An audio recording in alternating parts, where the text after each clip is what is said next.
This season of Doctor Who actually got off on a very promising start. Asylum of the Daleks was the best Dalek story in years, a great season opener, and an example of Stephen Moffat actually being able to deliver an emotional punch.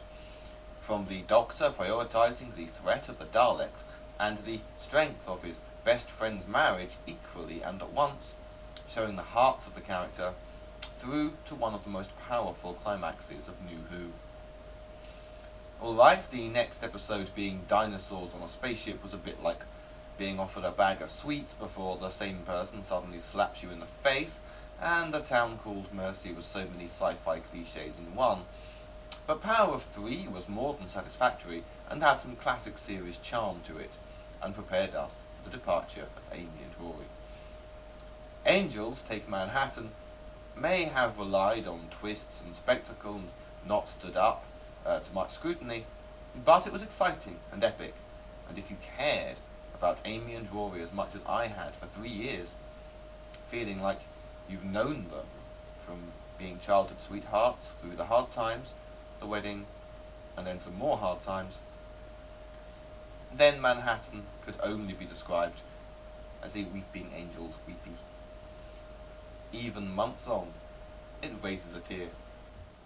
Sadly, until tonight, that was the last time Doctor Who invoked any genuine emotion in me, besides the odd chuckle or surprise, and too many chuckles really, the jokes and more light-hearted characters sometimes detracting from what would otherwise have been superior stories without them, or worse still, comedy moments and characters being the highlights of what is meant to be a drama series. Moffat's background is in children's TV and sitcoms, apart from his miniseries Jekyll. To be honest, he just didn't have enough drama experience to be head writer of a show like Doctor Who, and was generally better as a guest writer, with a showrunner keeping him in check. The Christmas special, The Snowmen, was largely unmemorable and had huge emphasis problems. The Bells of St. John was a load of frosting on a cake that wasn't there. Wings of Akatan had potential but needed work. The Cold War was great for what it was, but you realise with that type of science fiction episode, the Ice Warrior could just as easily have been a Sontaran, Silurian, or for that matter, a Klingon. After that, things picked up, with Hyde being genuinely spooky, Journey to the centre of the TARDIS injecting the spirit of adventure back into the show after a few rather flat weeks, and while I found Nightmare in Silver a little disappointing and derivative, there were enough redeeming features to save it, mainly the Doctor battling himself and Warwick Davis being awesome. So finally, the finale. And for all his flaws, Moffat has given us a couple of epic finales before. This time we have had the added fever of endless fan speculation as to the nature of Clara, the girl twice dead, and as to whether the Doctor's name really would be finally revealed. Needless to say, if you have not seen this episode, please stop here. Forgive the fanboy in me, but what was there not to love about this episode?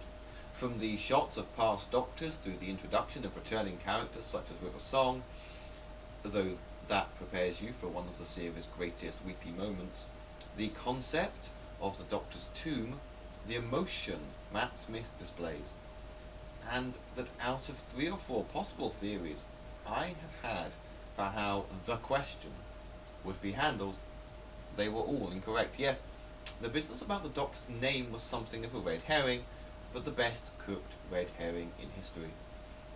Strax shows his true colours as a Sontaran, the nature of the beast.